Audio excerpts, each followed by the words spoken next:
good evening, and welcome back, Sleepless historian, to another quiet unfolding of an ancient story, told slowly and softly enough to guide you toward rest while still offering something thoughtful, something textured, something shaped by the deep winds of time.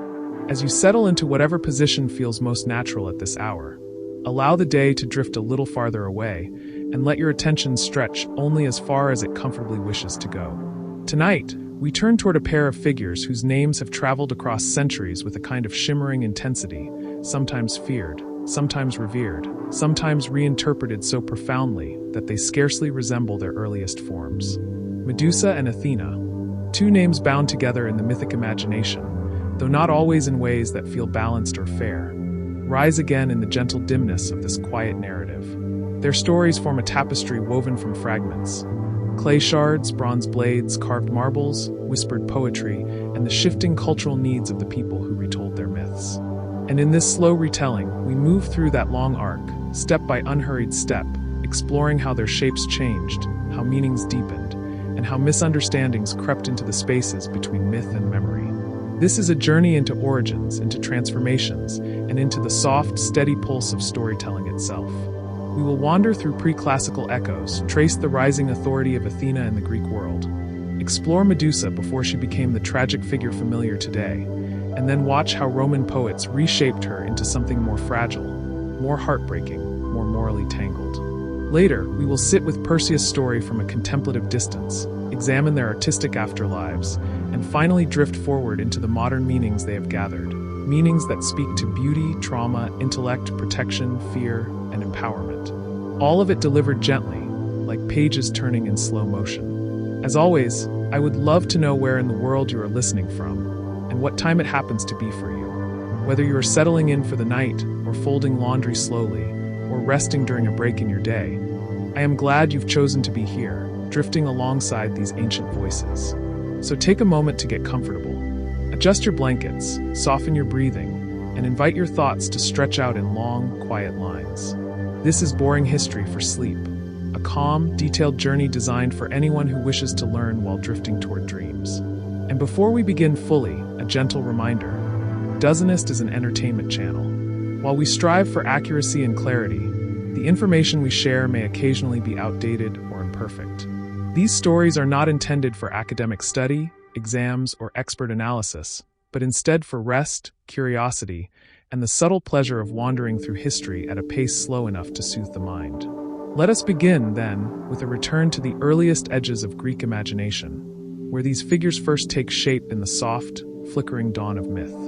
Begin in a landscape where the boundaries between story and world are still thin, where the Aegean Sea rolls in slow, steady breaths against weathered stone coasts, and where the earliest communities of Greece carved their fears, hopes, and protective symbols onto pottery that dries beneath the warm clarity of the Mediterranean sun. Imagine this world not as a bustling civilization, but as a collection of quiet settlements, each shaped by its own winds, its own constellations, its own rituals performed by lamplight. Picture the darkness of a small hut illuminated by a single flame, the walls breathing gently with the night, and a storyteller describing beings that move between the ordinary and the divine. In this early horizon of Greek thought, Athena and Medusa are not yet opposites, not yet part of a tragic encounter, and not yet aligned in the moral tension that later myths impose upon them. They exist instead as separate ideas, distinct, atmospheric, and formed from different layers of cultural memory. Athena appears first as a protective presence, a figure of strength and strategic clarity. Medusa emerges as something older, something more primal, not a woman wronged, but a creature of the threshold, a guardian of boundaries between life and death, order and chaos, safety and danger. Imagine wandering across an early island workshop where pottery is shaped from clay drawn out of riverbeds. The clay is thick and cool beneath working hands, then dries into a smooth, pale surface ready to accept paint. A potter leans close, squinting in the lamplight, as geometric shapes spiral into patterns across the vessel's surface. Wide eyes appear, not necessarily human, not entirely animal, painted in a bold, steady gaze meant to push evil away. These early Gorgonia do not yet belong to Medusa specifically. They are simply protective faces, their large, round eyes acting as visual shields against harmful spirits. The tactile texture of the clay, the faint scent of earth warming near the lamp, and the rhythmic sweep of the brush all contribute to a sense of cultural intention, a soothing repetition of pattern making that parallels how myths themselves form. It is within this early artistic language that the seed of Medusa's later identity takes root. The Gorgons appear as symbols of intensity, preserved on shields, temple tiles, and household vessels not to terrify but to protect. Their monstrous shapes, the tusks, the protruding tongues, the swirling serpentine hair, are meant to deflect misfortune, like a spiritual boundary marker rather than a portrait of a specific creature. In these early centuries, Medusa is not yet mortal. She is not yet punished. She is not yet misrepresented. She is simply one face among many, a manifestation of the ancient impulse to guard against unknown forces. Athena, meanwhile, forms through a different channel of imagination. In early Aegean thought, she is tied to citadels, to the high places overlooking settlements, and to the idea of deliberate, measured power. Some scholars trace her origins to pre-Greek influences, perhaps Near Eastern or Mycenaean roots, where goddesses associated with wisdom, strategy, and craftsmanship blend gradually into the figure recognized later as Athena.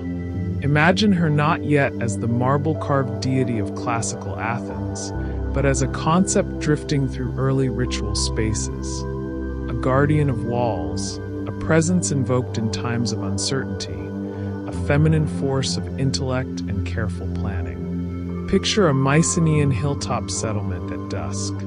The stone walls are bathed in soft orange light, the air cooling as the sun settles into the horizon. Olive trees sway in a muted rhythm, their silver-green leaves catching the last glimmers of daylight. In such a setting, the ancestors of Athena's cult likely took shape through ritual gestures, quiet offerings, and whispered prayers for protection and clarity. She begins not as a fully formed goddess with a defined mythological biography, but as a presence connected to craft, wisdom, and the preservation of order. As we drift between these origins, notice how different the energies are. Medusa's early form is rooted in apotropaic intensity, fierce, boundary-crossing, protective in her own way. Athena's early form is rooted in discipline, structure, and intentionality. These qualities do not naturally oppose one another. Instead, they coexist as part of the broad spectrum of early Greek beliefs, each reflecting a different approach to interacting with the unknown. Imagine again the potter's workshop, but this time, picture a shield resting against the wall. The surface glimmers faintly in firelight, bronze warmed by the ambient heat of the room. At the shield's center, a stylized face, round, wide-eyed, and framed by curling shapes, stares outward in unwavering vigilance. For the early Greeks, such a face was not a symbol of punishment, but of power. Its gaze was meant to reflect danger back upon itself, to absorb and redirect misfortune. Later, this protective function will be woven into Athena's own mythology through the Aegis, where Medusa's head becomes a symbolic tool of defense. But here, in these earlier centuries, the connection is not yet formed. These are simply patterns, motifs, ideas drifting across regions and generations. Wander now toward the Aegean coastline, where waves arrive in a slow, repeating hush, smoothing the edges of stones and filling the night air with a cool, rhythmic breath. Along these shores, where sailors listen to the sea's layered murmurs, myths begin to grow in the spaces between danger and hope. The ocean both protects and threatens. It carries trade and carries storms. It offers life through its waters, but demands respect through its depth and unpredictability. In this liminal environment, beings like the Gorgons, creatures stationed at the edges of maps, guardians of the unknown, find a natural home in the imagination. Athena, on the other hand, finds her home inland in the structure of cities, in the order of walls and pathways shaped by human intention. She is the balance to the sea's unpredictability, the reasoning mind against the chaotic forces of nature. But again, in these early eras, she is not yet associated with Medusa. They are two separate threads in the broader tapestry of Greek thought, each representing different modes of encountering the world. Imagine early worshippers gathered in a small, smoke-filled structure, where offerings are placed on a simple stone altar.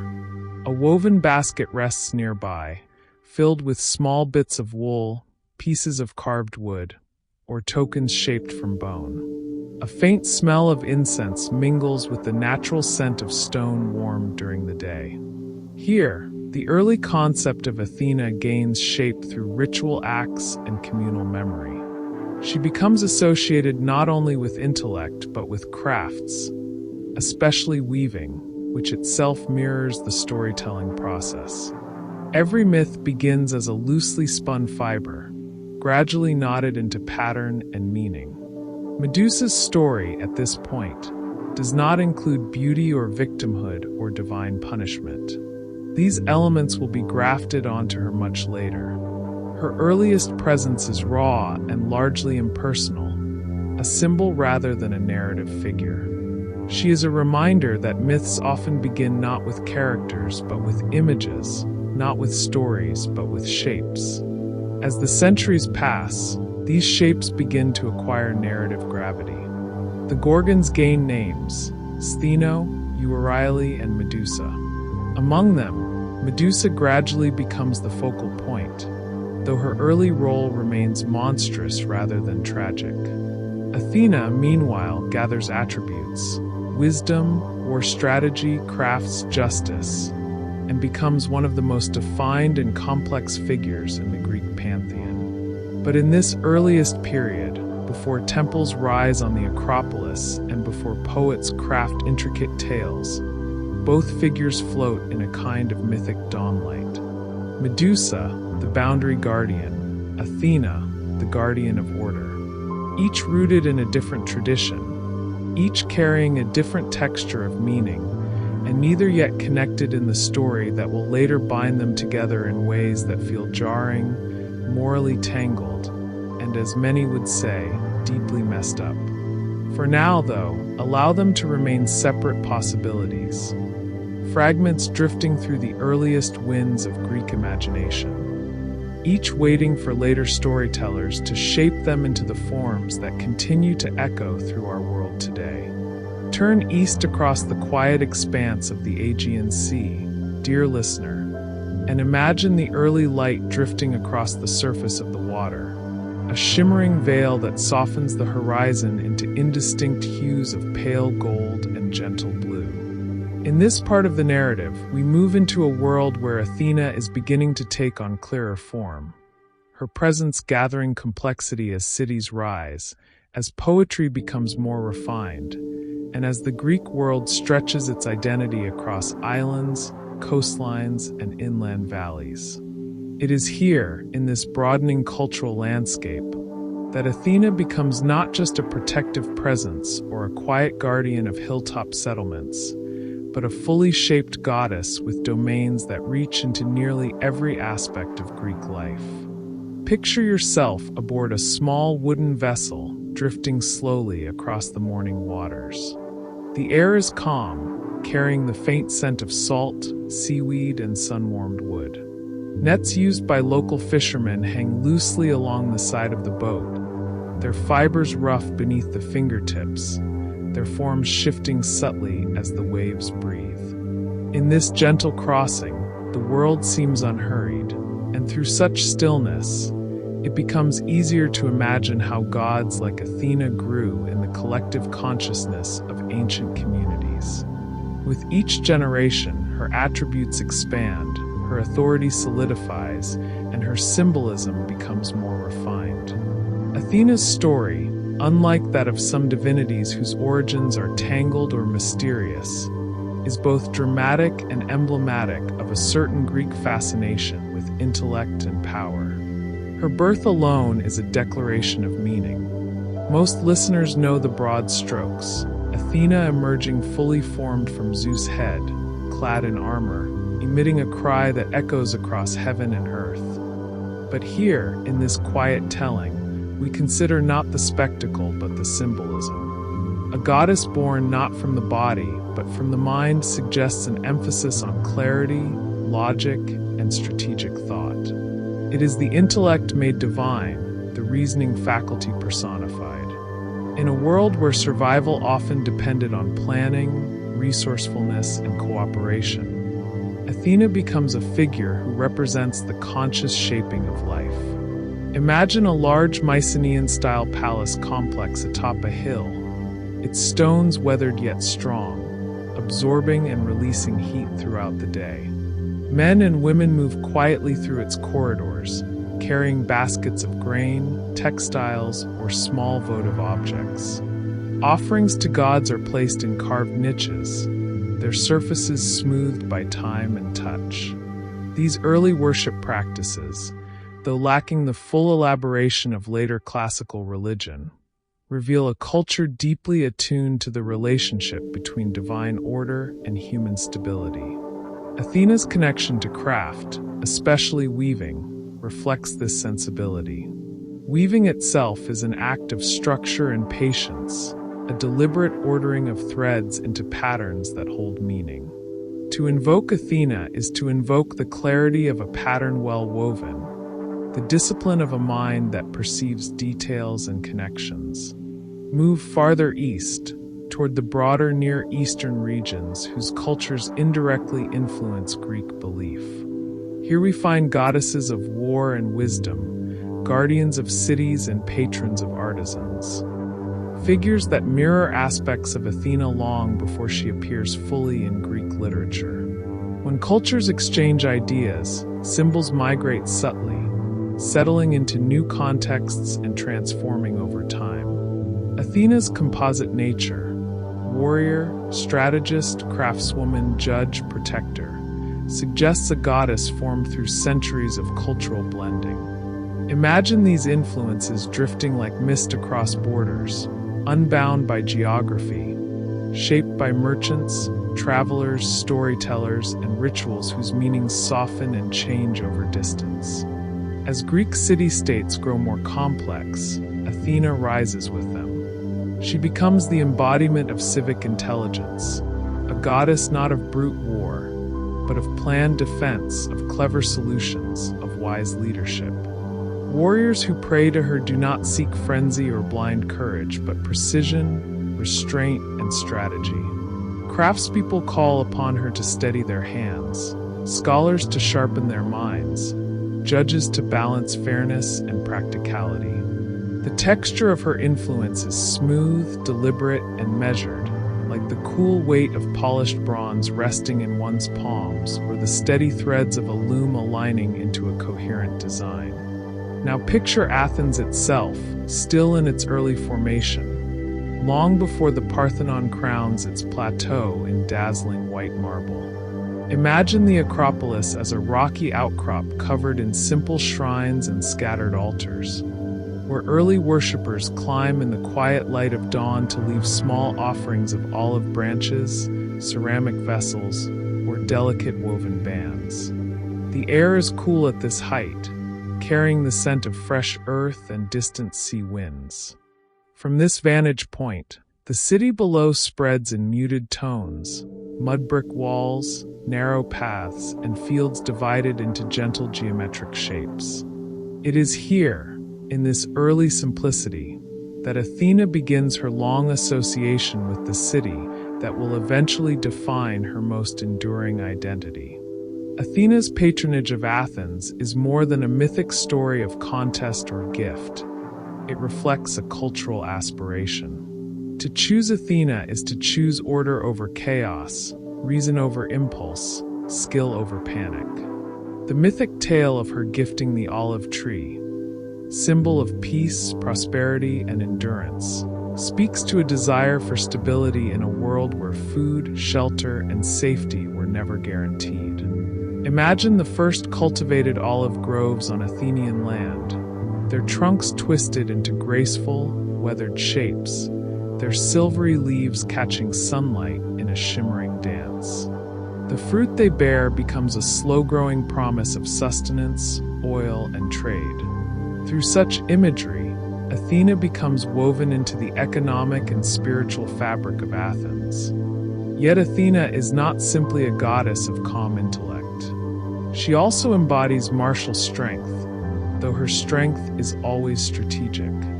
Unlike Ares, whose domain is chaotic bloodshed and unrestrained fury, Athena moves through battle like a quiet breath before a decision is made. Her presence is the cool clarity that precedes action, the polished shield reflecting an enemy's intention before the blow falls. In art, she stands tall and composed, her expression serene even when she wears a helmet or holds a spear. Imagine the sculptor's workshop where her statues take shape. The smooth glide of the chisel across marble, the fine dust drifting through the air like pale, suspended mist, the soft clinking of tools echoing against stone. As Greek art evolves from its archaic forms into the early classical style, Athena's image becomes increasingly refined. We see her with calm features, balanced posture, and garments rendered in elegant folds of stone. Later, in the Golden Age of Athens, she will be carved into the monumental chryselephantine statue, gold and ivory combined into a figure meant to embody the city's highest ideals. Imagine stepping into the shadowy interior of the Parthenon, where the statue once stood. Light filtering through the doorway glimmers softly across the gold surfaces, illuminating her shield, her helm, her poised stance. The atmosphere is cool and quiet, the air tinged with the scent of stone and lingering incense. Even without movement, the statue carries an aura of presence, calm, protective, and unwavering. Athena's complexity extends beyond her roles. She represents paradoxes that Greek culture grappled with. She is a goddess who embodies wisdom, yet participates in conflict. She is associated with femininity through craft and birth imagery, yet she remains unmarried, independent, and aligned with traditionally masculine spheres of influence. In a society where women were often confined to domestic spaces, Athena's authority stands out as a symbolic exception. But she is not a challenge to patriarchal structures. Rather, she becomes a figure who upholds them, her power reinforcing the idea of disciplined order rather than disrupting it. Consider how myths sometimes encode cultural tensions. Athena's controlled, rational nature contrasts with the unrestrained emotional forces often associated with other mythic figures. In this sense, she becomes a kind of counterbalance to more chaotic energies. The same energies that Medusa, in her earliest monstrous form, will one day represent. But we are not yet at the moment when their stories intertwine. For now, they exist in parallel, each evolving along a separate trajectory. Imagine walking through the agora of a growing Greek city. Merchants call softly to one another, their voices drifting across the open square in the warm, dry air. Ceramic vessels glimmer in sunlight, woven fabrics ripple in the breeze. Above the marketplace, a smaller shrine to Athena rises, its columns simple but dignified. Worshippers approach with slow, steady steps, their feet carrying the dust of daily life into the sacred space. A faint scent of olive oil mingles with that of sun-warmed stone. Here, Athena becomes a constant part of civic life, not only a mythic figure, but a symbolic anchor for justice, order, and collective decision-making. Her presence weaves into law courts, where disputes are settled with measured deliberation. She appears in plays and poetry as a guiding force behind moral reasoning. She becomes a patron of heroes who rely on intellect rather than brute strength. Figures like Odysseus, whose cleverness so often turns the tide of difficult situations. Athena advises, instructs, steadies, and clarifies. Her guidance comes not in sudden, dramatic interventions, but in calm suggestions, strategic nudges, and the quiet shaping of thought. Imagine, for a moment, the sensory experience of invoking her presence. The touch of cool bronze beneath the fingers, the whisper of a turning page in a softly lit room, the structured repetition of steps taken during a ritual procession. Athena's atmosphere is deliberate, rhythmic, and grounded. Her essence is felt in the slow build of understanding, the gradual arrangement of thoughts into coherence. Now turn your attention to the cultural significance of her symbols. The owl, with its steady gaze and silent flight, becomes a companion to her wisdom. The olive tree, with its longevity and usefulness, reflects her ability to cultivate stability. The aegis, her serpentine-edged shield, represents protective authority, an object that will one day hold the image of Medusa's head, forming a connection that early Greek thought never anticipated. But that moment lies ahead, in stories shaped by later poets. At this stage in our quiet narrative, Athena remains her own figure, fully realized and independent. Medusa still waits on the horizon of myth, lingering as a distant, monstrous presence, not yet entangled with Athena's domain. Their paths are still separated by centuries of storytelling, each evolving within different symbolic landscapes. For now, we remain with Athena's rise, her quiet, steady establishment as a goddess of clarity, intention, and cultural identity. She becomes the idealized mind of the Greek world, the voice of reason that cuts gently through confusion, the guiding hand behind the shaping of cities and the weaving of narratives. And as we prepare to drift deeper into the unfolding mythology, we carry forward this sense of order, balance, and strategic calm, the qualities that Athena embodies so completely. Soon, we will turn northward into the shadows of Medusa's early presence.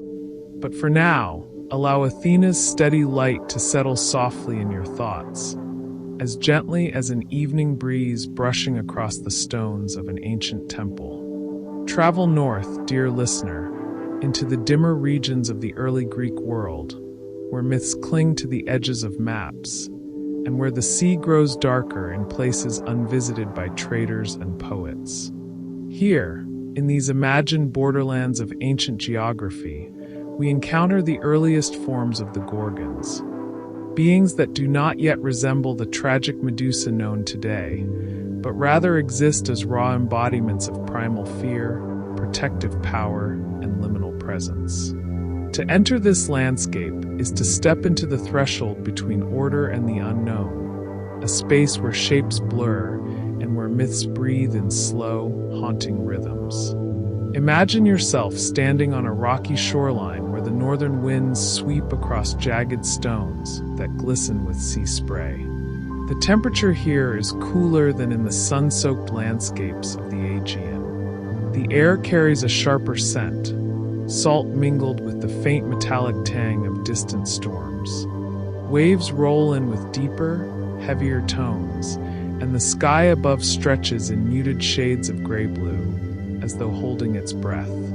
This is the type of environment ancient Greeks associated with the far-off homes of monstrous beings. Places beyond comfortable knowledge, places where maps faded into imagination. In this half-real, half-symbolic landscape, the earliest Gorgons emerge. They come not as single individuals, not as tragic victims, but as a trio of primal forces: Stheno, Euryale, and Medusa. In these earliest myths, all three are monstrous, all three are deathly, and all three are immortal. Their names are whispered in the same breath as other edge-dwelling beings, harpies, gree, and four-sides, creatures positioned at the margins of cosmic structure rather than within it. Picture the earliest depictions of these gorgons painted on black figure pottery. Round, wide eyes staring outward with an unblinking ferocity meant to repel danger. Their faces are exaggerated, not meant to resemble human women at all. They have tusks like those of wild boars, tongues that protrude in stylized curves, and hair rendered not as beautiful flowing strands, but as swirling, serpentine shapes that move in impossible directions.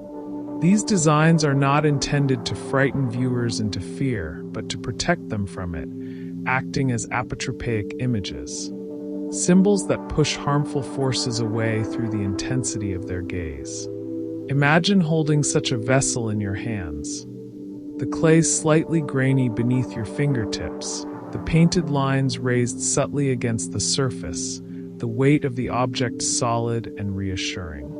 The face of a gorgon stares back at you, but instead of dread, you feel a sense of boundary, of something standing between you and danger. It is a barrier, a watcher, a sentinel. In this way, Medusa begins her mythic life not as a cursed maiden, but as a guardian, an embodiment of the power of the gaze to ward off evil. The early Greeks believed deeply in thresholds, doorways, gateways, crossroads, edges of towns, and the beings that guarded them. Many cultures place protective figures at such points: lions, dragons, serpents, spirits of stone or clay. The Gorgons fit naturally within this tradition. They are threshold figures, embodiments of the liminal, stationed at the borders of worlds to preserve order. Their monstrousness is not a flaw but a function. In this earliest phase of mythology, Medusa is not unique among her sisters. She is part of a triad whose gaze is meant to freeze evil, not heroes. Now imagine stepping deeper into this mythic north, where the landscape becomes more symbolic than geographical. The terrain feels otherworldly, a mix of windswept plains, unseen caverns, and cliff faces carved by ancient waters. The horizon appears to shift slightly, as though resisting clear definition. This is the space the Greeks assigned to the edges of the earth, a place too distant and strange to be fully understood, but necessary as a backdrop for beings who exist outside the sphere of mortal experience. Medusa's story in this era has no sense of injustice, no themes of violation or divine punishment. She is not beautiful, not mortal, not wronged. She simply is, a powerful, monstrous entity whose presence inspires rather than sympathy. Her role is functional, not narrative. She represents the fear of the unknown, the danger of crossing boundaries unprepared, the raw power that lies beyond the safety of the polis. As societies grow more complex, such symbols become essential for defining what lies within and what lies beyond. Picture a small shrine at the entrance of a settlement. Carved into a wooden panel or painted on a ceramic tile is the face of a gorgon. The eyes are large and circular, the mouth wide and lined with sharp teeth, the features exaggerated to the point of abstraction. Worshippers pass by and touch the image lightly, invoking protection for the night or for a journey. The texture of the carved wood is rough beneath their fingertips, worn by years of repeated gestures. The image itself is not meant to be worshipped in a devoted sense. Instead, it functions as a talisman, a visual shield, a reminder of the presence of protective power. The early Gorgons also reflect a more ancient layer of Mediterranean symbolism, that of the goddess as both life-giver and life-ender. Some scholars have suggested that the Gorgons may echo prehistoric snake women, or earth spirits whose roles encompassed both danger and fertility. Snakes, after all, shed their skins and symbolize renewal, while also representing poison and death. The intertwining of these themes creates a rich symbolic field within which Medusa becomes more than a monster. she becomes part of an older, deeper system of meaning. Imagine the movement of snakes in a darkened cave. The slow, gliding motions, the softness of scales against stone, the muted sounds of shifting dust. Such imagery fits naturally with the early Gorgon aesthetic, creatures neither fully visible nor entirely understood, entities whose power lies in their ambiguity. Medusa, in this context, becomes a vessel for ideas that ancient viewers may not have articulated explicitly but felt intuitively. The blending of life and death, beauty and terror, protection and peril. Move now to the early literary fragments where the Gorgons appear. In Hesiod's Theogony, they are daughters of Phorcys and Ceto, sea deities associated with the deep, mysterious waters that extend beyond familiar coasts. They live beyond the famous Oceanus, in lands unreachable by ordinary means. This placement reinforces their function as beings who dwell outside the structured cosmos. Oceans, in Greek thought, represent the encircling boundary of the known world, an endless stream of water that holds back the void. To place the Gorgons near this cosmic perimeter is to align them with the liminal spaces where order becomes thin. In these myths, Medusa stands apart from her sisters only in that she alone can be killed, though even this detail shifts over time. Her mortality seems introduced primarily to give Perseus a narrative purpose, meaning that her death is not a defining trait but a later addition. Originally, she is simply another guardian figure, her individuality fading into the collective power of the Gorgons as a whole. Imagine the darkness of those far-off regions described by early poets. Not a darkness of fear, but of deep quiet. The stars appear dimmer here, as though viewed through a veil. The air feels cool and still. It is in this quiet that the Gorgons reside, their presence more atmospheric than physical, more symbolic than literal. They do not move through the world as villains. They do not seek conflict or cause suffering. They simply exist at the border of comprehension, embodying the truth that not all mysteries are meant to be solved. In early art, Medusa's face gradually becomes more individualized, though still monstrous. Her eyes widen even further, her hair becomes a writhing pattern of dark lines, and her mouth gapes in a fierce expression. Over time, artists refine these features, experimenting with balance, symmetry, and stylized forms. Imagine a potter turning the wheel slowly, shaping the vessel with calm, practiced motions. The clay rotates beneath their hands in smooth circles, a hypnotic repetition that mirrors the slow circular patterns often painted around Gorgon faces. The process is meditative, grounding, and quietly rhythmic. As the Gorgons gain more attention in visual art, Medusa begins to emerge as the central figure, not because her story is yet tragic, but because artists find something compelling in the symmetry of her monstrous gaze. The Gorgonian, the stylized head of a Gorgon, becomes a common motif on shields, armor, doorways, and temples. This face, with its intense stare, is believed to reflect evil back upon itself. It does not attack, it defends. In this way, Medusa becomes a paradoxical figure, fearsome yet protective, terrifying yet reassuring, monstrous yet necessary. Consider now how the concept of the gaze operates in these myths. To look at a Gorgon is to risk death, yet the Gorgon's gaze itself is used to protect. This duality reflects ancient beliefs about sight as a powerful force. Vision is not passive, it is active, capable of transmitting energy or influence. Something that looks too fiercely, too intensely, too directly becomes dangerous. And something that repels dangerous gazes becomes protective. Medusa's earliest identity hinges on this complex interplay of looking and being looked upon, a theme that will transform dramatically in later retellings. Imagine standing before a stone relief depicting Medusa's head. The stone is cool beneath your hand, its surface smoothed by centuries of weather. Her features, though fixed in place, seem to hold a strange vitality. The serpentine curls surrounding her face create a sense of movement, as though they might shift slightly when you look away. The relief is both frightening and comforting, projecting a strength that feels ancient and unyielding. Yet even as her image becomes widespread, Medusa remains something more atmospheric than personal. She is not given lines of dialogue, motivations, or emotional depth. She is a symbol, a guardian at the edges of creation, a cosmic threshold made visible. And in this earlier era, nothing about her story requires the involvement of Athena.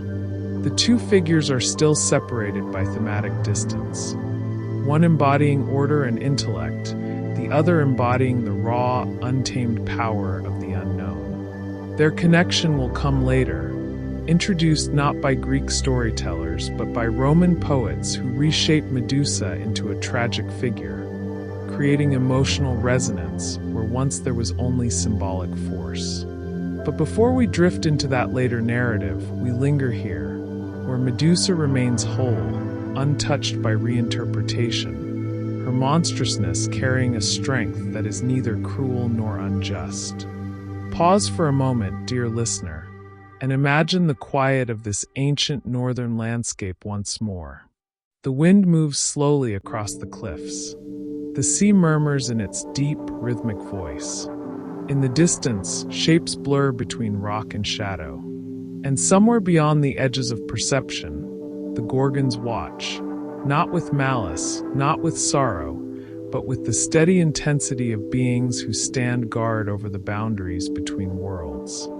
As the early Greeks understood her, Medusa is not a figure to be pitied or condemned. She is a presence to be acknowledged, a force to be respected, a reminder that the unknown is both dangerous and necessary. And in this earliest form, she stands far from the tragedies and complexities that later myths will impose upon her. Soon we will turn toward those later stories, where poets reshape Medusa into a woman rather than a creature, where her fate becomes entwined with divine authority and mortal heroism, and where Athena enters her story in ways that complicate and obscure the meaning of both figures. But before that transition, we hold this early Medusa gently in mind, a guardian, a monster, a symbol of ancient thresholds. Centuries later, dear listener, long after the earliest Greek images of Medusa have hardened into stone and softened into myth, we travel forward in time, drifting eastward and southward into a world transformed by empire.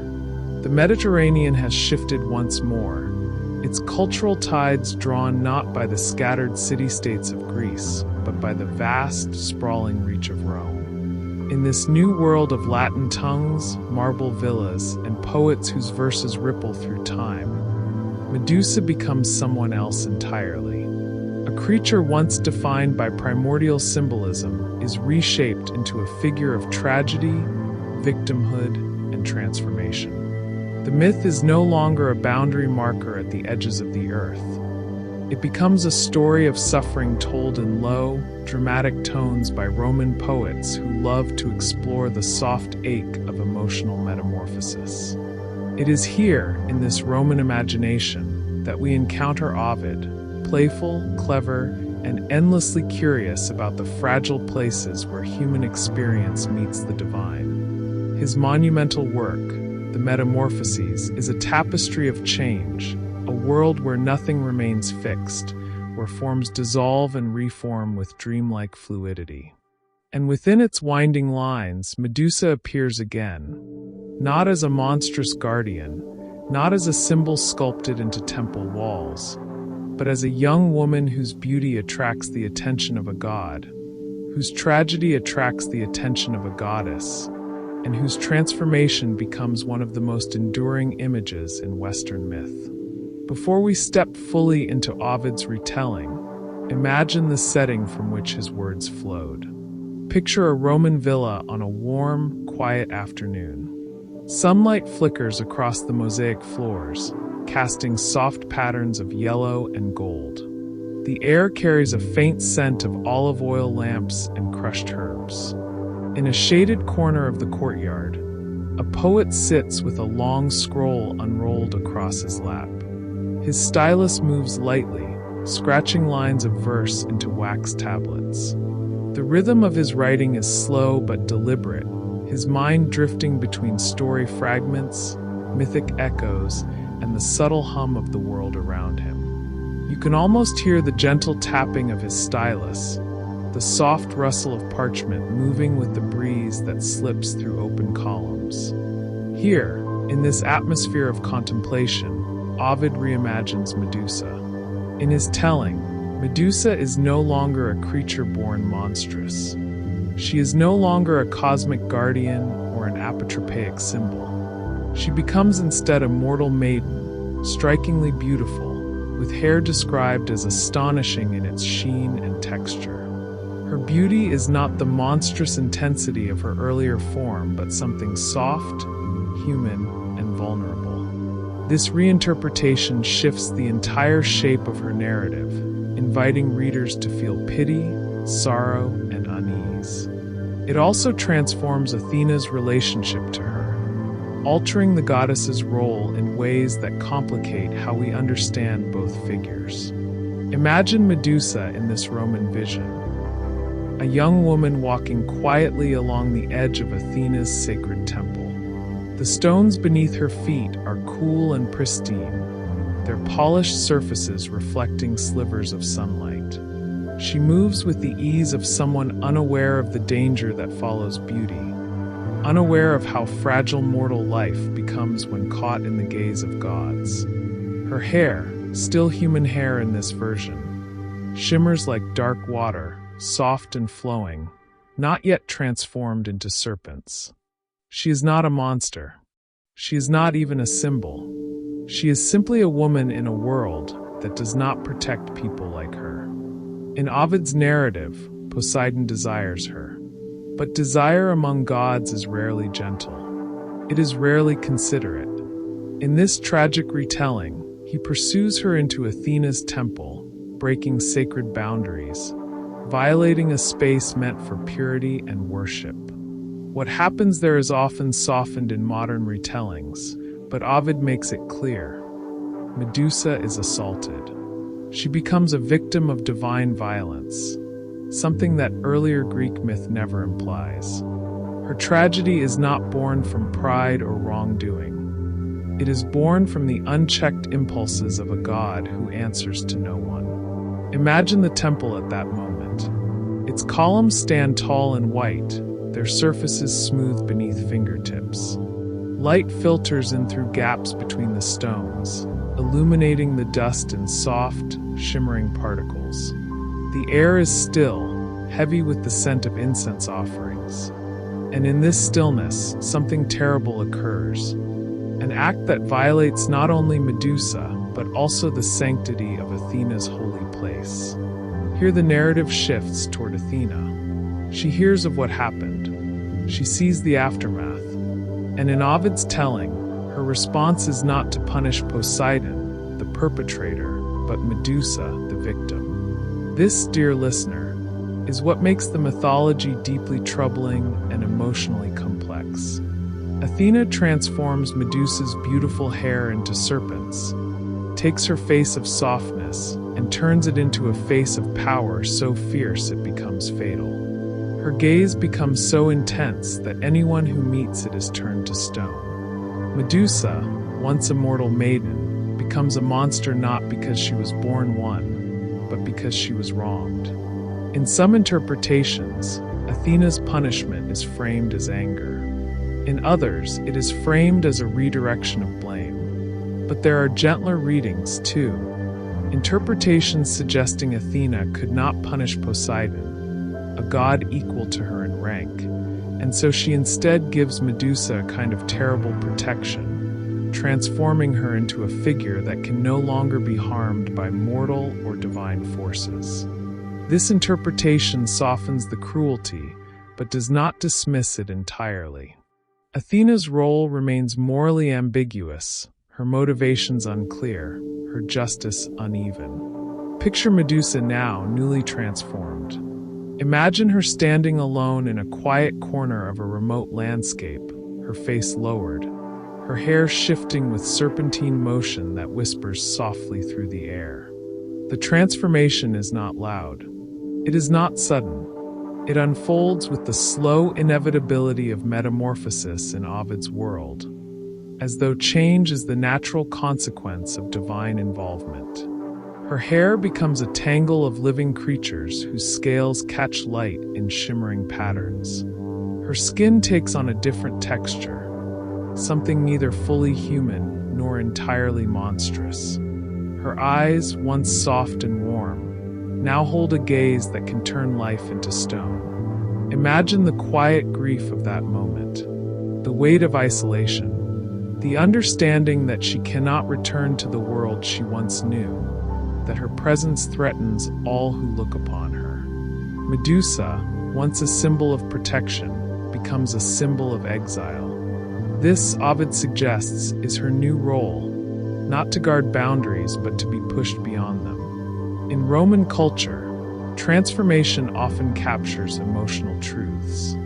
It is a way of externalizing inner suffering. Medusa's transformation becomes a visual metaphor for trauma. Her inner pain reflected physically in serpents, in stone, in solitude. She becomes both victim and symbol, both feared and pitted. Athena, for her part, becomes a figure who channels divine order, even when that order feels cold. In this retelling, Athena does not destroy Medusa.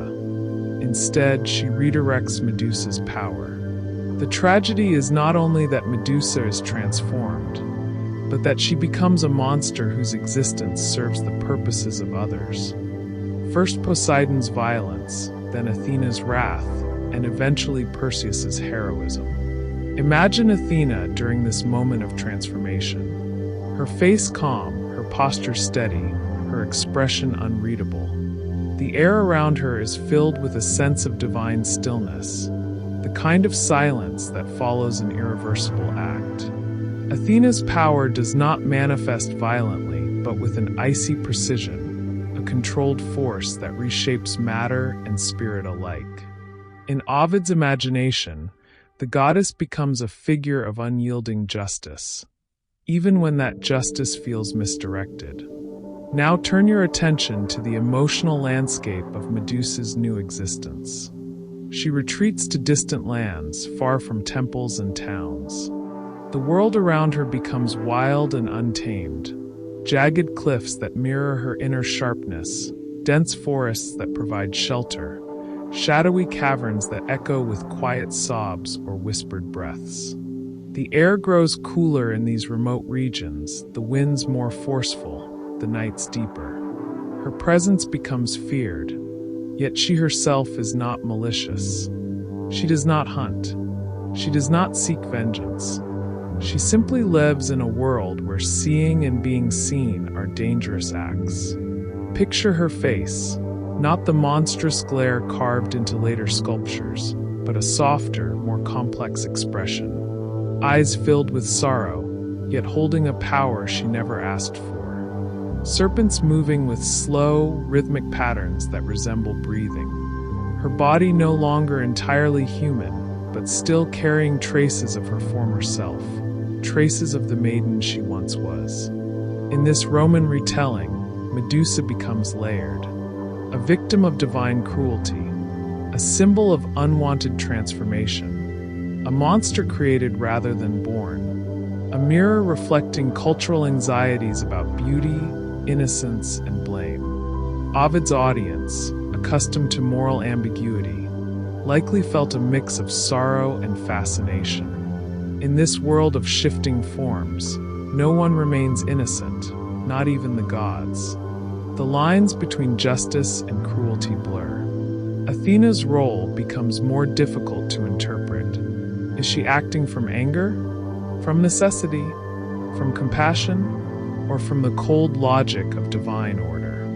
Imagine now the Roman reader encountering this tale for the first time. By lamplight in a quiet room, the flickering glow creates moving shadows along the walls, giving life to the serpents described in Ovid's lines. The atmosphere is hushed, contemplative. The reader feels the weight of Medusa's isolation, the tension in Athena's response, the sorrow beneath the beauty of Ovid's language. In this setting, the myth becomes not just a story but an emotional experience. As Medusa's new form becomes known, her legend spreads. Stories arise of travelers turned to stone after stumbling upon her lair. Sculptors capture her likeness with increasing detail. Snakes arranged in swirling halos, expressions carved into marble that shift between rage and despair depending on the angle of light. The Roman world adopts her image as a talisman once more, placing her on mosaics, shields, jewelry, and architectural features. But now the image carries a different kind of power, not the raw, ancient force of boundary protection, but the sorrow-laden memory of a woman transformed by divine injustice. Athena's involvement deepens later, when Perseus enters the story, but that belongs to another section. For now, what matters is the profound shift that Ovid introduced. He humanized Medusa.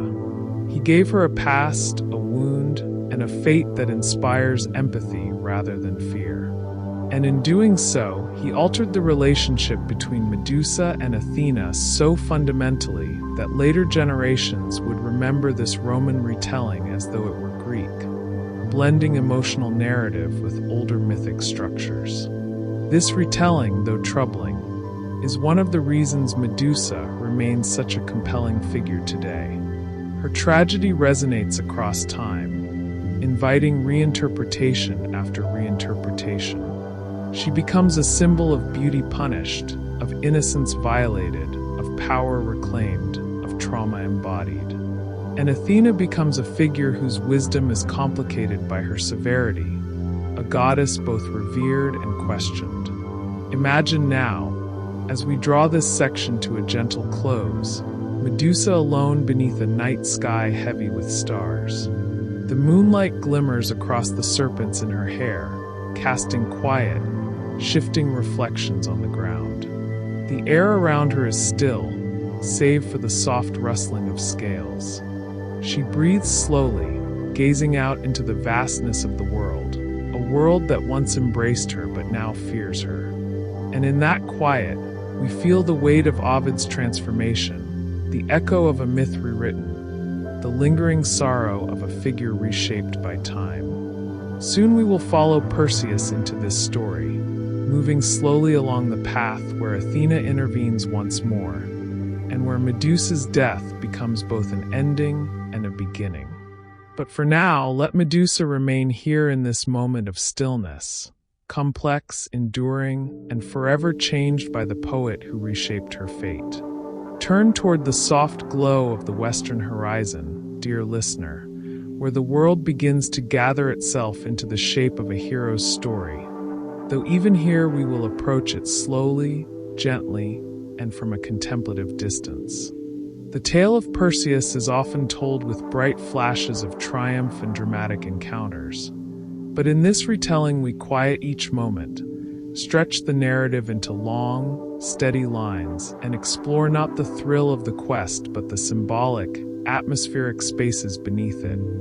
Spaces where Athena's wisdom shapes the path, where Medusa's tragedy deepens, and where the myth's textures shimmer softly like moonlight across calm waters.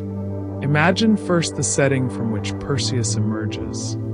The island of Seriphos, its landscape framed by cliffs that glow pale in the morning sun, its villages small and wind-worn, its people accustomed to the shifting rhythms of the sea. The air is warm but tempered by coastal breezes that move in slow, repeating patterns. The scent of salt, wild thyme, and weathered stone lingers everywhere. Here, in this gentle environment, the young Perseus grows, unaware that his life will soon be shaped by divine intervention, impossible tasks, and the distant presence of gods whose plans unfold across human destinies in ways both subtle and immense. Perseus's story begins not with Medusa but with prophecy, with the quiet fear of a king, and with the protective love of a mother. Yet for our purposes, we begin the narrative at the moment when Perseus is commanded to bring back the head of Medusa, a task both unreasonable and impossibly dangerous. A task designed not for glory but for removal, for distance, for the quiet disappearance of a young man the king does not wish to anger openly. And yet, in myth, impossibility often becomes a doorway through which divine forces enter. Imagine Perseus on the shoreline as the king declares his task. The waves move in slow arcs behind him. The sky above stretches in muted tones. Perseus feels the weight of something larger than fear, a sense of destiny settling softly around him like a garment woven from threads of shadow and light. He does not know what lies ahead. He only knows that he must go. This is where Athena enters the story with her quiet authority and luminous clarity. She does not arrive in a flash. Instead, imagine her presence slowly becoming perceptible, like the way a cool, refreshing breeze moves through a still room, or how morning light gradually illuminates the corners of a quiet temple. Athena appears to Perseus not to deliver reassurance, but to provide tools, guidance, and strategic wisdom. Her intervention does not remove danger. It simply gives him the means to navigate it. Picture her standing before Perseus, serene and composed, her armor glimmering softly, her face calm. The air around her seems to hold its breath. She speaks with the measured, unhurried cadence of a goddess whose thoughts extend far beyond the moment. She offers him a polished shield, the famous reflective surface that will allow Perseus to face Medusa without meeting her gaze directly. This shield is not merely a tool, it is a metaphor rendered tangible. It represents the wisdom of indirect approach, the safety found in reflection, the strength of strategy over force. Imagine the shield in Perseus's hands. Cool, smooth, heavy with purpose. When he looks into it, he sees his own reflection softened by the bronze's gentle distortions, as though reminding him that all encounters with danger require distance, perspective, and an awareness that direct confrontation is not always wise. Athena does not send him alone. She guides him toward the other figures who will help shape his journey. Hermes, offering winged sandals that lift him into lightness. The nymphs, offering a magical bag to contain whatever he retrieves. And the Graeae, who reluctantly provide information under the compelling force of Perseus's determination. Yet even these mythic steps we will approach slowly, gently, letting the images unfurl like mist. Imagine Perseus gliding across the sky with the winged sandals, the air cool against his skin, the world beneath him stretching out in shapes softened by distance. Mountains rise in long, slow curves, valleys deepen into muted shadows, rivers wind like silver threads across the landscape. The movement is not swift or thrilling, it is serene, a drifting sensation rather than a race. The sandals do not lift him in sharp, jerking motions, but in steady, floating lines, each step easing him farther from his home and closer to the shadowed lands where Medusa waits. When Perseus reaches the edge of the world, the atmosphere changes. Imagine the colors fading into muted grays, the winds growing slower, the silence deepening.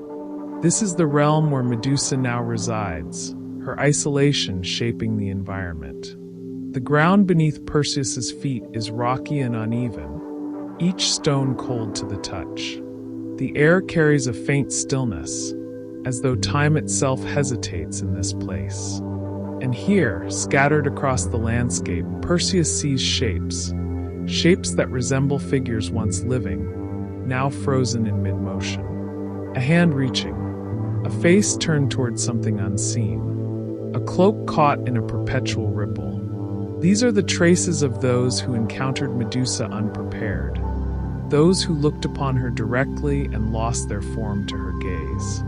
Imagine the eerie quiet of the stone forest. No movement, no sound, only the memory of life etched in rigid silhouettes. Perseus walks carefully, the crunch of gravel beneath his feet sounding strangely loud in the stillness. The shield remains his guide. He does not look ahead but watches the world through its reflection, everything reversed, softened, and made slightly unreal. Now imagine Medusa herself, not the early monstrous guardian, nor the beautiful maiden before transformation, but the tragic figure Ovid has made her into, a woman forced into monstrousness, living with the weight of a power she never sought.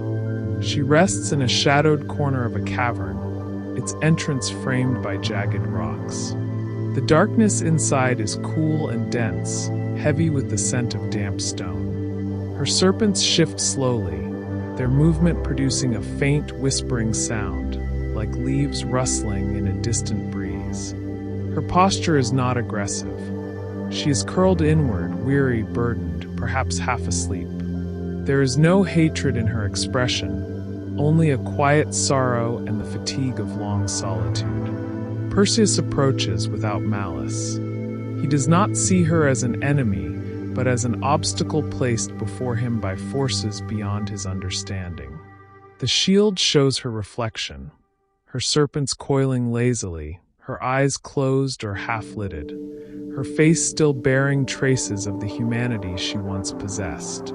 There is something unbearably sad in that image, a woman whose transformation has separated her from all connection, a being whose life has narrowed into the small perimeter of a cavern's shadow. When the moment comes, it arrives quietly.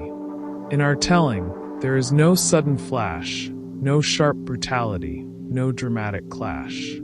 Instead, imagine the soft breath Perseus takes as he raises his blade.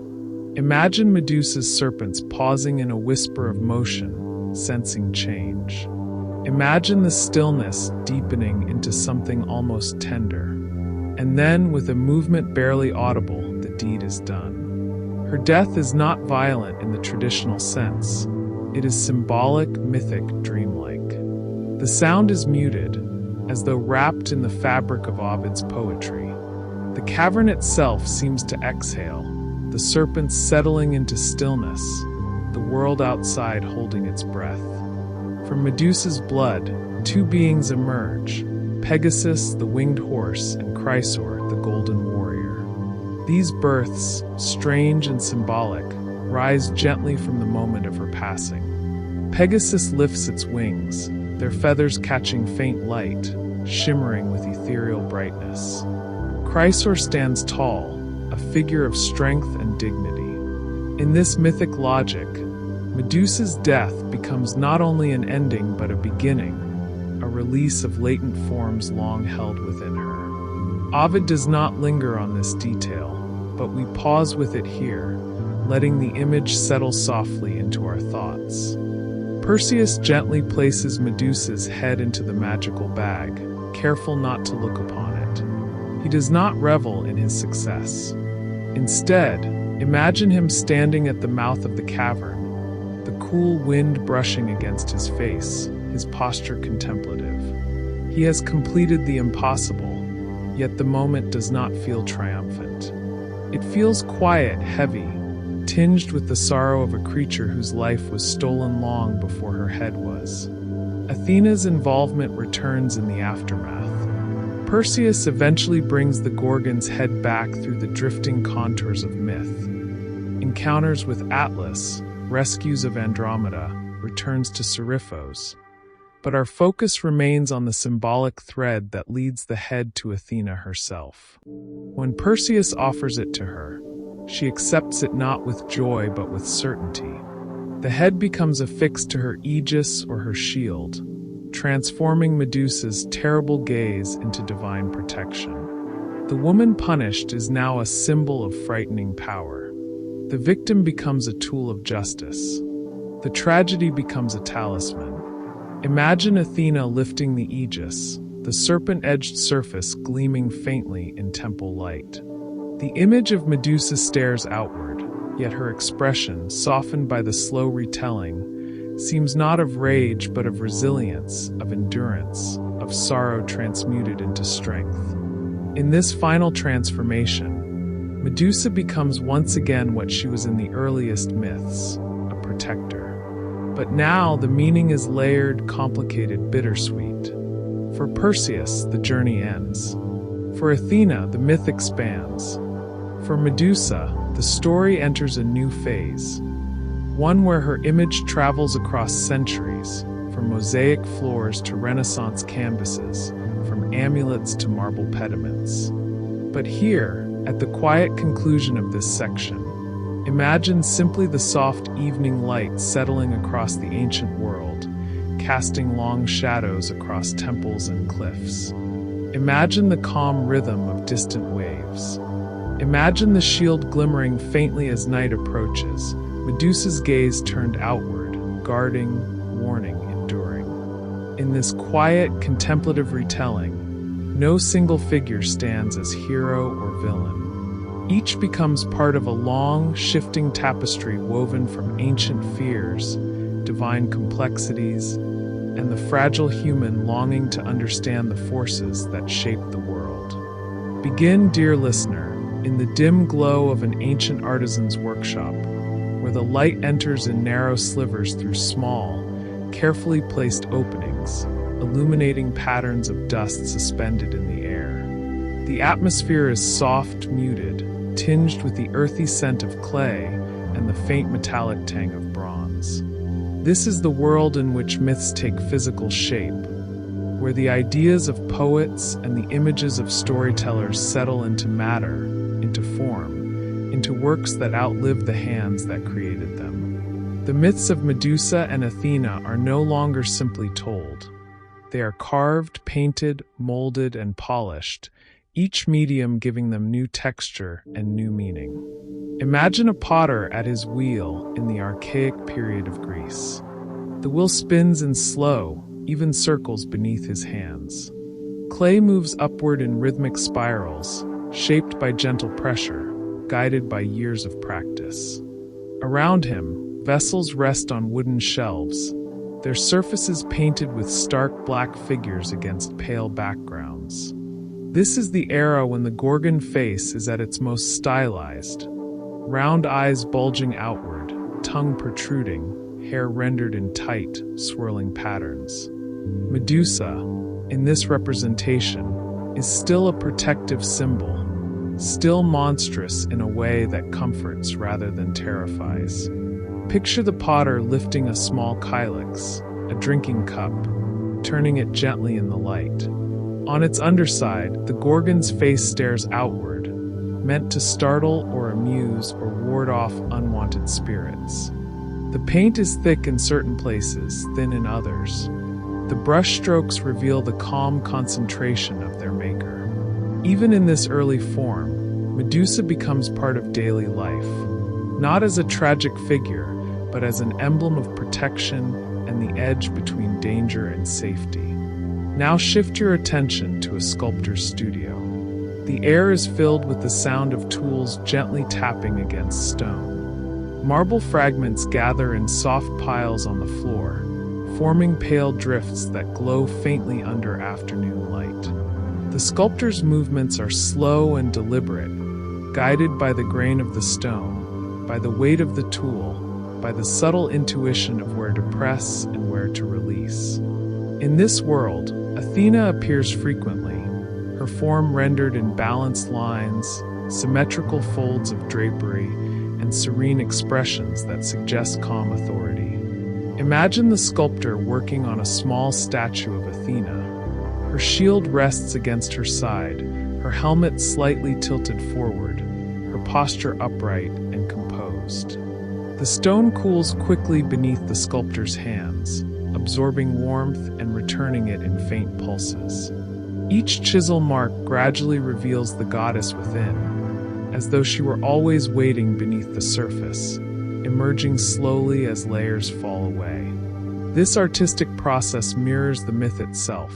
Athena, goddess of intellect and strategy, takes shape through careful planning and disciplined execution. As the classical era arrives, artistic representations change. The Gorgon's face becomes more realistic, though still bearing elements of the monstrous. The tusks shrink. The tongue becomes less exaggerated.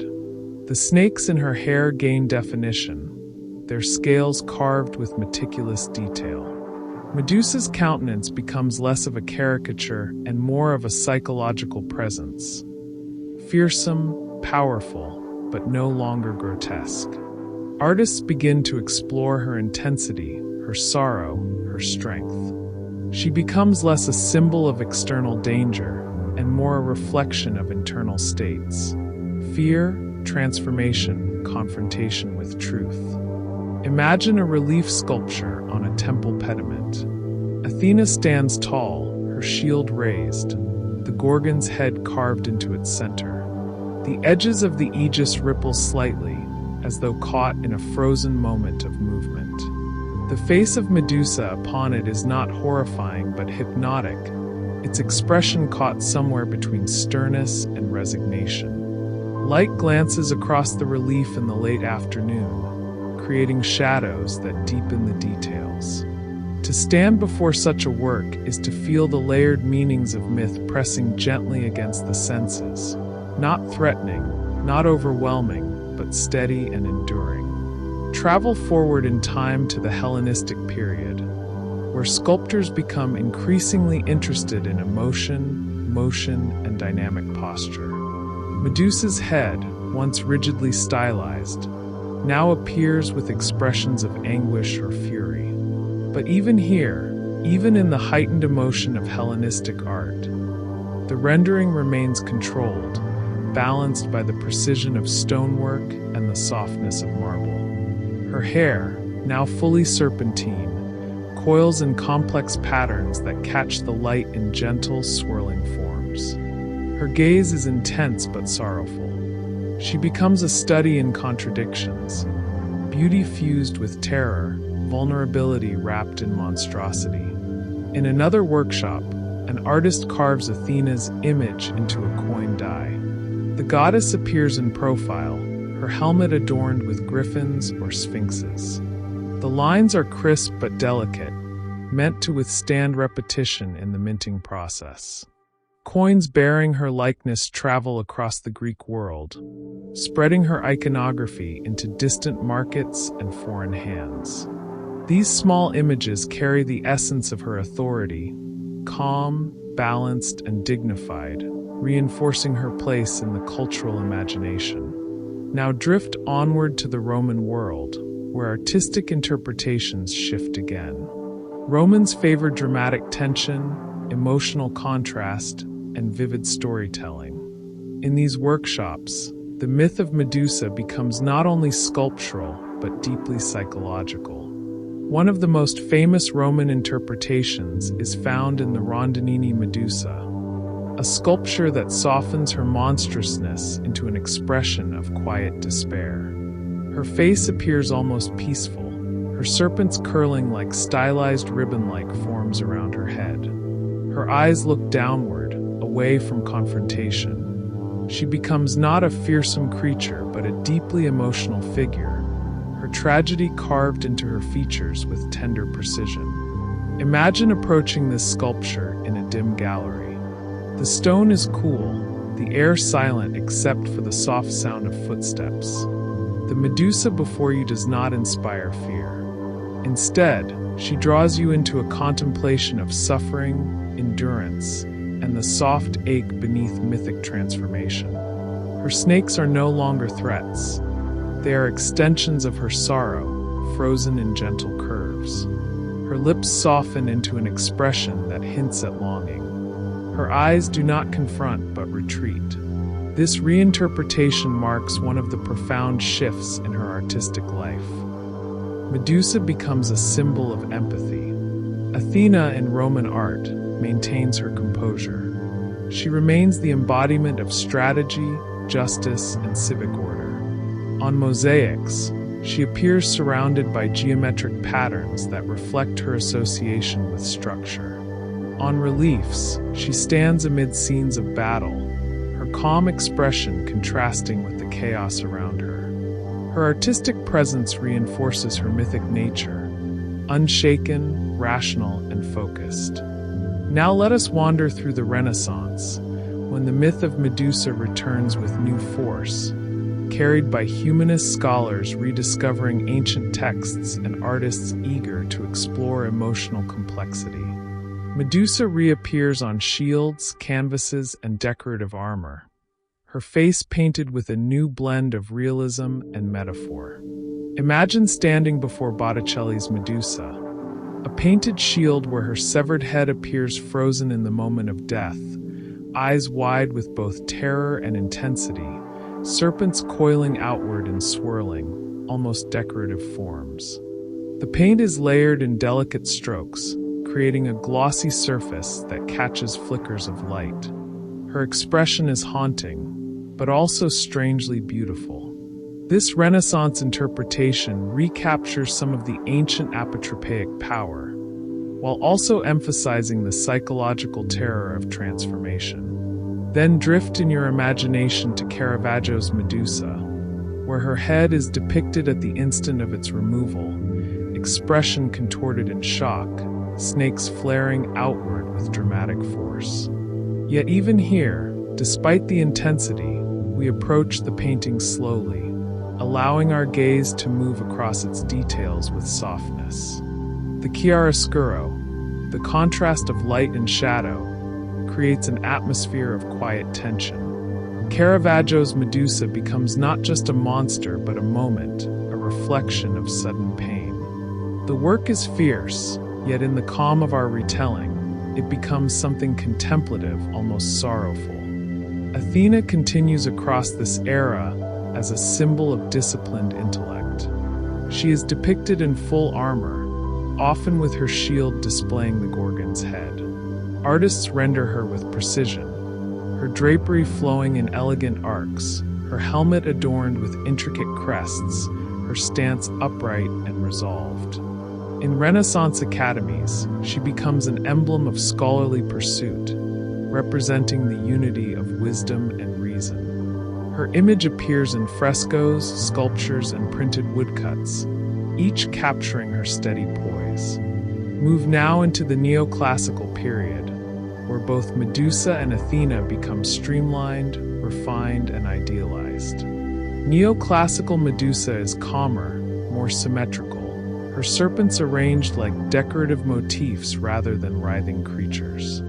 She becomes less monstrous and more symbolic, an emblem of mythic transformation rendered in smooth marble. Athena, too, becomes idealized, her posture perfectly balanced, her features serene, her armor simplified into clean lines that echo the rationality she represents. Imagine the quiet interior of a neoclassical gallery. The marble gleams under soft lamplight. The room feels still, almost reverent. Medusa's head is placed upon a pedestal, her serpentine hair curling in gentle arcs. Athena stands nearby in full stature, spear in hand, shield at her side. Together, the two figures create a visual dialogue, the tragic muse and the steady guardian, each contributing different emotional textures to the space. As time moves forward toward the modern era, Medusa's image becomes more varied, reflecting shifting cultural perspectives. Some artists depict her as terrifying, others portray her as sorrowful, defiant, or misunderstood. In some modern works, she becomes a symbol of trauma and survival. In others, she becomes an icon of feminine rage or reclaimed power. Her image adapts, transforms, evolves, as fluid as Ovid's poetry, as enduring as stone. Athena, too, continues to appear in modern art, though often as an archetype rather than a literal goddess. She becomes a symbol of clarity, intellect, strategic thinking, and justice. Her shield remains, and with it Medusa's head, still gazing outward, still protecting, still speaking across centuries through form rather than words. Imagine now a contemporary gallery. White walls, soft ambient lighting, a modern sculpture of Medusa crafted from dark metal, her serpents elongated into elegant curves, her expression calm, reflective. Nearby, a minimalist depiction of Athena, perhaps rendered in smooth resin or brushed steel, stands in quiet vigilance. These works, though new, draw from thousands of years of artistic memory. They carry echoes of ancient workshops, Roman villas, Renaissance studios, and modern design ateliers. The myth continues to breathe through clay, stone, pigment, and metal. And as we let this section come to rest, imagine walking slowly through this imagined museum of time, moving from artifact to artifact with soft footsteps that echo gently in the gallery's stillness. Each piece speaks in its own voice. Each interpretation reshapes the myth's contours. Each artistic hand adds another layer to the long, evolving presence of Medusa and Athena. Here, in this lingering quiet, we feel the enduring power of visual storytelling, a power that transforms myth into form, memory into matter, and ancient fear into an art that soothes, intrigues, and invites reflection. Turn now, dear listener, toward the slow-moving currents of the modern world, an era where myths no longer exist solely in the dusty corners of ancient texts or on the surfaces of pottery and stone, but instead drift through literature, psychology, social consciousness, and quiet personal reflection. In this new landscape, both Medusa and Athena continue to breathe, though their meanings shift and their symbolic weight stretches into new forms.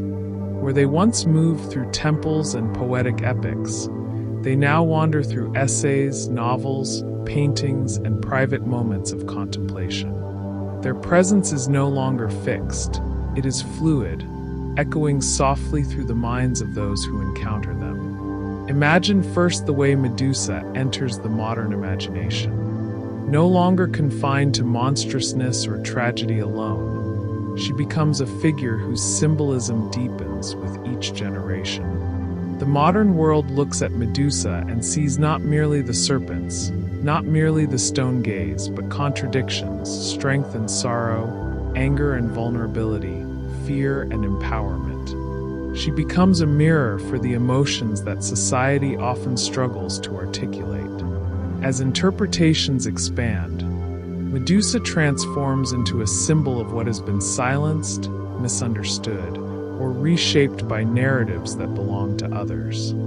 Picture a quiet study filled with soft lamplight, where a reader sits with a modern text in hand, a collection of essays perhaps, or a reflective piece on myth and identity. On the page, Medusa appears not in the language of fear, but in the language of psychology. She is examined as a figure representing trauma, particularly trauma imposed upon the vulnerable by forces far beyond their control. Her transformation in Ovid's myth becomes a metaphor for the lasting effects of violation, shame, and isolation. Her serpents become symbols of overwhelming internal change. Her gaze becomes a reflection of pain turned outward, a defense mechanism rendered mythic. In this view, Medusa is no longer the threat, she is the threatened. No longer the villain, she is the victim. And yet she is not defined by victimhood alone. Modern readers often see her as a figure of resilience, a woman transformed by suffering who becomes, paradoxically, powerful. Her gaze, though destructive, becomes a metaphor for the defensive boundaries survivors construct to protect themselves. She becomes a symbol of the right to refuse unwanted contact, to reject exploitation, to stand firm against forces that would diminish or harm. Imagine the quiet empowerment of this shift, the way Medusa's story becomes a space for healing rather than fear. For some, she becomes a symbol of reclaimed voice, For others, a representation of boundaries. For still others, she becomes an emblem of the fury that arises when justice is denied, when pain is dismissed, when blame is redirected toward those who have suffered. All of these interpretations coexist, overlapping like translucent layers of meaning that build upon her ancient origins. Now picture Medusa in visual art once again, but in a modern gallery this time. Perhaps her image is rendered in bold strokes of acrylic, the serpents flowing in dramatic curves that extend beyond the canvas. Or perhaps she is sculpted from reclaimed materials, rusted metal coils forming her hair, polished stone fragments shaping her face. These modern reimaginings often place her in positions of dignity, her expression calm, reflective, or even serene. The fear once associated with her becomes an invitation to understand complexity. The viewer approaches not with hesitation but with curiosity, empathy, and a desire to reinterpret what has been inherited. Athena, too, enters the modern world transformed, though her evolution takes a different shape. She becomes not a figure of paradox as in ancient Greece, but an archetype of intellectual focus, justice, independence, and strategic thinking. She appears in discussions of leadership, in psychological models of problem-solving, in literature as a figure of wise guidance. Her identity becomes less tied to war and temples and more tied to clarity. Clarity of thought, clarity of intention, clarity of purpose. Imagine sitting in a modern classroom, sunlight falling across textbooks and quiet notebooks. The instructor speaks about archetypes, referencing Athena as the symbol of rational intelligence. Students jot down notes in slow, looping handwriting. Athena becomes a guiding idea rather than a literal goddess, a representation of disciplined reasoning that applies across fields from law to science to philosophy. Her armor, once a physical emblem of war strategy, becomes conceptual, a shield against confusion, a spear of insight, a helmet of focus. In psychology, Athena becomes associated with the mind's capacity for order. She appears in discussions of executive function, decision-making, and the ability to remain calm during conflict. Her presence emerges in therapeutic contexts as well, where she is invoked, not worshipped, as a symbol of inner structure, a gentle reminder that clarity is possible even when emotions swirl like serpents in the mind. She becomes a figure of internal alignment, the quiet voice that reflects, evaluates, and plans. Imagine a modern writer at a desk, typing soft, measured words into a novel. Athena slips into the narrative as a mentor figure, perhaps, or as a model for a character's evolution, a symbol of rational guidance during turbulent times. The writer may not consciously think of Athena as a goddess, yet her influence flows subtly through the character's arc. This is how myths survive, by transforming into metaphors that shape unconscious meaning. As Medusa becomes a symbol of trauma, empowerment, and reclaimed identity, Athena becomes a symbol of wisdom, justice, and intellectual strength. And yet their meanings continue to intersect. Some modern interpretations revisit the Ovidian myth and examine Athena's role, acknowledging the troubling dynamics of divine punishment inflicted on the innocent. These interpretations ask gentle questions. Why do societies blame the victim? Why is beauty punished? Why is order maintained at the cost of compassion? In these reflections, Athena becomes a figure whose story invites critique, not condemnation. Her coldness, once admired, becomes a mirror for cultural tendencies that prioritize structure over empathy. Yet she remains respected, her clarity still a guiding light, her role still central to the mythic dialogue. Now imagine Medusa in a piece of contemporary poetry. Her serpents move like metaphors, representing thoughts that cannot be silenced, fears that persist, memories that linger. Her stone gaze becomes the freeze of dissociation, the numbing effect of trauma. Yet in the final lines of the poem, she lifts her head slightly, reclaiming agency, transforming her monstrousness into freedom. Imagine Athena in another poem, her armor described in soft, luminous details, her intellect rendered as a gentle flame that guides the speaker through uncertainty. The poet may describe Athena's hand resting lightly on their shoulder, not as a touch of divine intervention, but as the sensation of clarity arriving after confusion. In modern feminist discourse, Medusa becomes a powerful emblem. Writers reinterpret her as the figure whose rage is understandable, whose transformation reflects the consequences of patriarchal violence, whose story reveals the injustice of blaming victims for the actions of powerful men. She becomes a figure of anger reclaimed, not destructive anger, but protective anger, boundary-setting anger, the kind of emotion that seeks healing through honesty. Athena, in this same space, becomes less a punisher and more a symbol of female authority in a world that historically resisted women in positions of power. She becomes an emblem of strategic intelligence, a model for leadership that balances strength with wisdom. Her domain expands beyond mythology into metaphorical realms of scholarship, governance, and personal autonomy. Yet these interpretations are not fixed. They shift depending on who tells the story, who receives it, and what cultural moment shapes the lens. For some, Medusa remains a warning. For others, she becomes a companion. For some, Athena is divine order made real.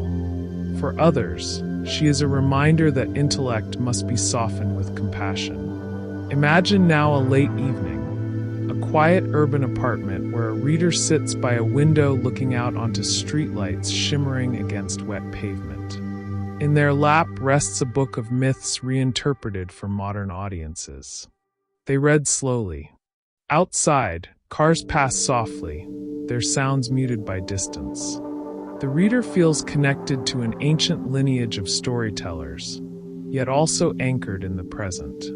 Medusa and Athena drift into their thoughts not as characters but as symbols of fear, of resilience, of clarity, of justice.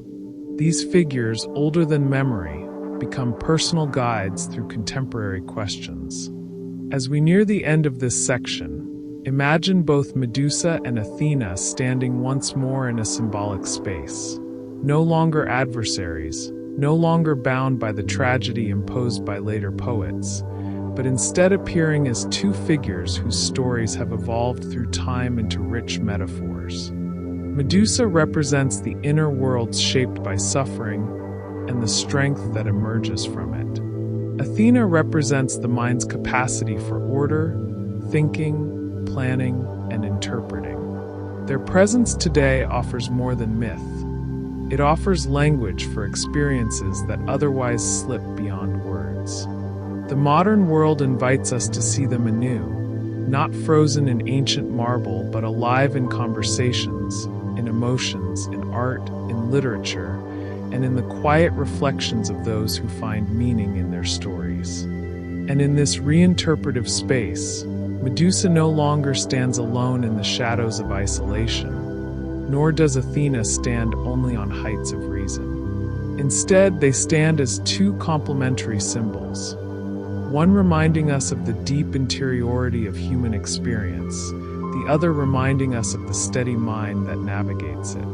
In this sense, their myths do not end, they breathe. They continue to unfold, continue to adapt, continue to reflect the ever-changing reality of those who look toward them for understanding. Soon, we will move into the final major body section, where we reflect on why these stories endure, how they echo through time, and what quiet truths they continue to offer.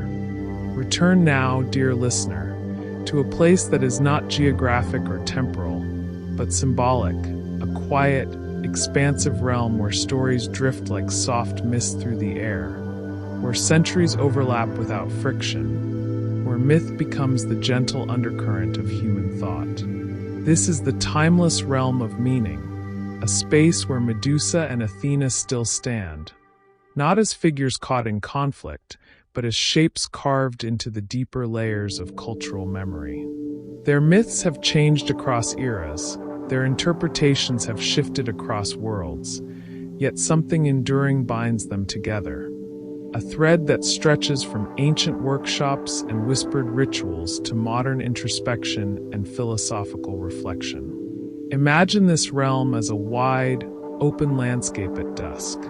The sky carries muted tones of lavender and soft gray, blending into shadows that stretch across rolling hills. The air is cool, carrying the faint scent of distant rain, though the clouds remain still. A gentle breeze moves across tall grasses in slow, rhythmic waves, and the horizon glimmers with the last traces of fading light. This is not a literal world, but a symbolic one, shaped by the countless minds that have contemplated these myths. In this space, Medusa stands quietly, no longer monstrous, no longer tragic, no longer bound to a single interpretation. She stands as a figure of depth, her serpents moving with calm, slow motions that resemble thought itself unfolding within the mind. Her expression is neither rage nor sorrow, but something softer, something contemplative. The weight of centuries seems to rest lightly upon her, softened by the countless reimaginings that have reshaped her into a figure of complexity and endurance. Athena stands nearby, her posture composed, her gaze steady, her shield resting gently against her side. The aegis glimmers faintly in this twilight world, the image of Medusa upon it softened by the atmospheric light. Athena's presence feels balanced, neither cold nor unyielding, but calm and deliberate. She embodies clarity that does not cut, wisdom that does not harden, intellect that moves with compassion through this symbolic landscape. Between them lies a subtle, shimmering line of connection, not of conflict but of shared meaning. Their myths have become intertwined not because they are natural opposites, but because the evolution of storytelling has tied their narratives together. Athena as the mind that seeks order, Medusa as the emotion that defies easy containment. Together, they form a kind of mythic equation, a symbolic balance between reasoning and feeling, structure and chaos, wisdom and suffering. Imagine walking through this realm, each step soundless upon the soft ground, each breath blending gently with the twilight air. Above you, the stars begin to appear one by one, shimmering faintly like early ideas forming in the human imagination. You sense that this landscape is shaped not by physical geography, but by the stories humans have told about themselves for millennia. Medusa and Athena are not merely characters in these stories. They are reflections of inner worlds, reflections of questions that arise again and again across history. What does it mean to endure suffering? What does it mean to seek clarity? What does it mean to transform? What does it mean to protect? What does it mean to be seen? These questions ripple quietly through this twilight world, shaping the ground beneath your feet, shaping the air around you, shaping the soft patterns of meaning that float across the landscape. Imagine Medusa's serpents not as frightening creatures, but as representations of tangled memory, each one a strand of experience, thought, or feeling. They move in gentle coils, expressing the way human memory loops through time, revisiting old wounds, reshaping them, reclaiming them. The serpents do not hiss or strike. They sway in patterns that reflect the quiet rhythm of the mind sorting through what it has endured. Imagine Athena's shield not as a weapon, but as an emblem of discernment, its polished surface reflecting the truths that one must face with courage and steadiness. The aegis carries Medusa's face not as a trophy, but as a reminder that understanding requires confronting what is painful, what is complex, what is difficult to look at directly. Athena teaches that clarity does not erase suffering. It simply offers a way to navigate through it. In this symbolic realm, myths cease to be distant stories. They become mirrors. Medusa and Athena reflect different facets of the human experience. Fear and resilience, intellect and instinct, vulnerability and strength, chaos and order. This is why their stories endure, because they speak to parts of ourselves that do not fade with time. Imagine now the sky growing darker, stars multiplying, the soft hum of the universe settling around you like a blanket. In this deepening twilight, the forms of Medusa and Athena grow more luminous, as though lit from within by the timeless questions they embody. They do not speak, they do not move, and yet their presence communicates something, a quiet understanding, a sense that the myths we tell are ways of exploring ourselves, ways of accessing truths too subtle for direct expression.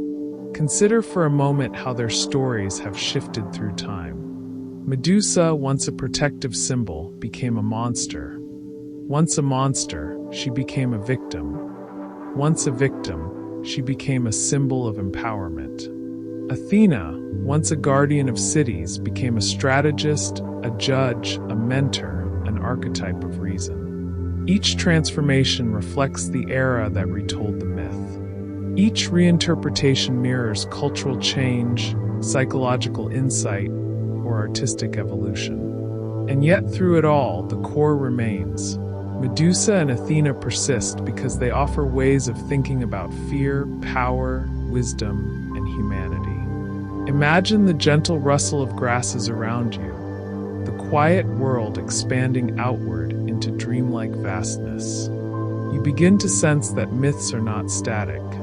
They are living, breathing structures of meaning. They adapt to the questions of each new generation. They carry forward the emotional threads woven into them by countless storytellers, artists, poets, and thinkers. Medusa endures because she embodies transformation, the shift from innocence to experience, from vulnerability to strength, from silence to voice. Athena endures because she embodies clarity, the steadying force of intellect, the quiet power of intention, the wisdom that walks alongside emotion rather than against it. Together, they remind us that no single interpretation can contain the fullness of myth. Ancient stories stretch to meet modern minds. Symbols reshape themselves in response to new understandings. And in this ongoing evolution, myth remains a companion rather than a relic. Imagine now the horizon deepening into a richer shade of blue, the final light dissolving into the soft glow of starlight. Athena lifts her gaze slightly, as though acknowledging the vastness around her. Medusa's serpents settle into slower, quieter movements, the kind that resemble breath. The landscape feels complete, balanced, harmonious, held together not by narrative conflict but by symbolic resonance. Here, in this quiet realm, you come to understand that myths endure not because they are ancient, but because they are alive. They breathe in the minds of those who retell them. They evolve with cultural shifts. They whisper truths that cannot be contained in simple words. And as long as humans seek meaning, Medusa and Athena will remain present, their stories unfolding in new forms, their symbols reshaped by new hands. As this final body section draws toward its gentle conclusion, imagine yourself standing between them, between Medusa's complex interiority and Athena's steady clarity. The twilight deepens, the world quiets, the stars shimmer in slow, rhythmic patterns, and you feel a subtle understanding that myths, like dreams, offer pathways into the soul, reflecting what we fear, what we hope, and what we continue to seek across the long arc of time. Soon, we will shift into the closing segment, poetic synthesis and gentle farewell. But for now, let this symbolic landscape remain suspended in your mind. a tranquil place where Medusa and Athena stand not in conflict, but in quiet, enduring presence. And so, dear listener, as we drift toward the end of this long, wandering journey, we return once more to the quiet landscape where myth becomes reflection, where centuries soften into stillness, and where Medusa and Athena stand in the twilight of memory like two figures carved from the same ancient wind. They endure because their stories move in slow, circular patterns, spiraling gently through time like the serpents in Medusa's hair or the flowing drapery of Athena's robes. They endure because they speak not only of gods and heroes, but of the quiet, trembling spaces of human experience. The spaces where fear settles, where wisdom rises, where transformation occurs in silence rather than spectacle. They endure because Medusa embodies the deep interiority of suffering, the way pain settles in the body, reshapes the mind, and demands to be acknowledged. She stands as a reminder that transformation is often born from wounds, that strength can arise from sorrow, that beauty and terror sometimes coexist within the same shadowed breath. Her serpent's whisper of memory winding through time, her gaze reflects the boundaries we build to protect ourselves. Her story invites us to turn gently toward the parts of ourselves we once feared to confront. They endure because Athena embodies the steady clarity of thought, the quiet guidance that emerges from reflection, the disciplined wisdom that arranges chaos into pattern, the gentle courage required to face difficult truths. She is the calm voice beneath confusion, the cool breath beneath fire, the patient hand shaping intentions into actions. Her shield reminds us that clarity need not be harsh, that reason can coexist with compassion, that protection can be offered without diminishing the vulnerability of those who seek it. And so these two figures, one shaped by pain, the other shaped by wisdom, remain intertwined not through conflict alone, but through the quiet balance they create. Medusa's story reminds us of the depths we carry within. Athena's story reminds us of the heights we strive to reach.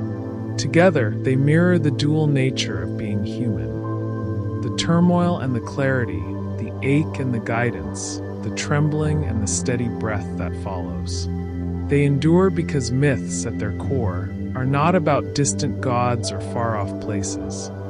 They are about the soft, unseen truths of the soul. They are about the fears we navigate, the decisions we make, the transformations we undergo, the resilience we draw upon in silence. And in that sense, Medusa and Athena continue to walk beside us, shimmering at the edges of our thoughts, offering images and metaphors for the paths we travel.